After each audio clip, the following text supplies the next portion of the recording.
Good morning, students. I hope you all are fine. How is the day today?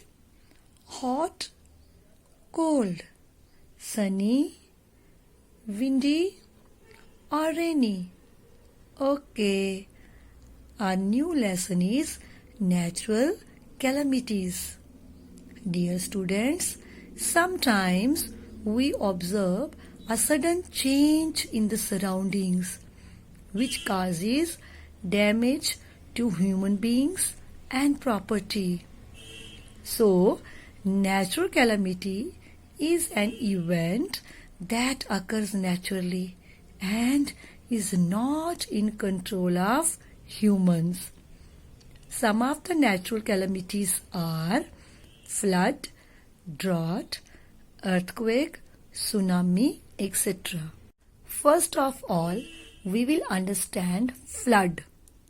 When the river starts to overflow due to heavy rains and it submerges the surrounding area, this is flood. How is flood caused? It is due to dam breaking, snow melting, heavy rainfall. Main reason is due to deforestation.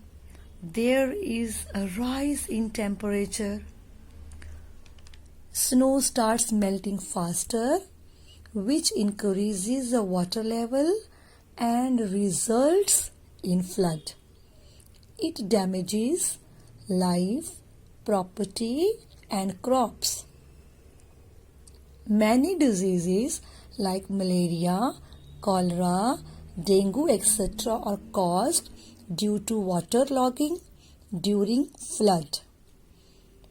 If there is flood in your area, take precautions like move to a safe place, keep flashlights, candles and match boxes available at your home, keep listening to the radio for update information.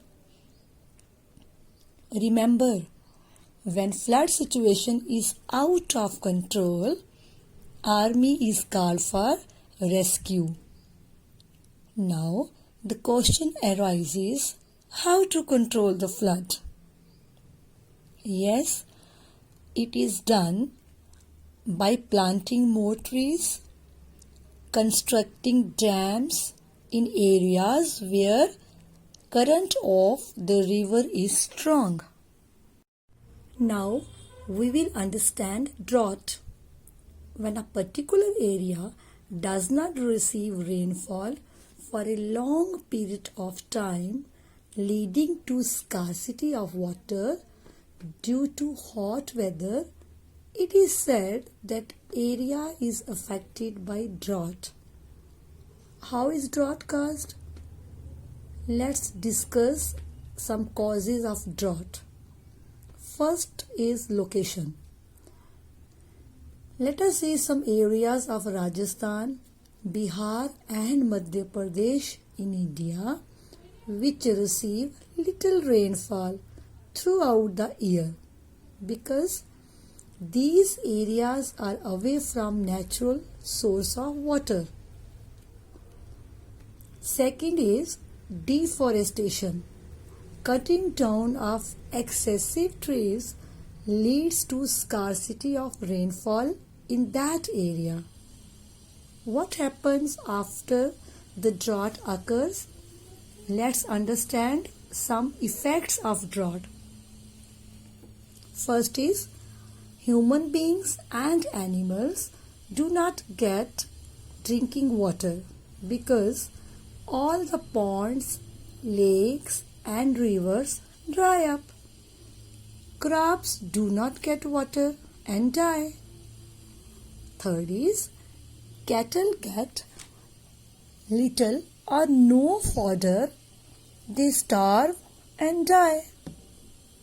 Fourth is farmers cannot grow new crops in dry soil and they also start to starve.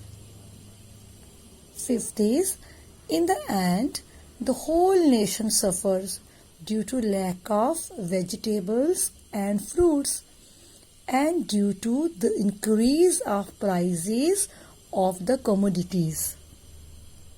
Now, how to control the drought? By planting more trees, that is afforestation. This will help in bringing more rainfall. Next, encouraging water harvesting, which will increase the level of groundwater, later on used for irrigation of fields.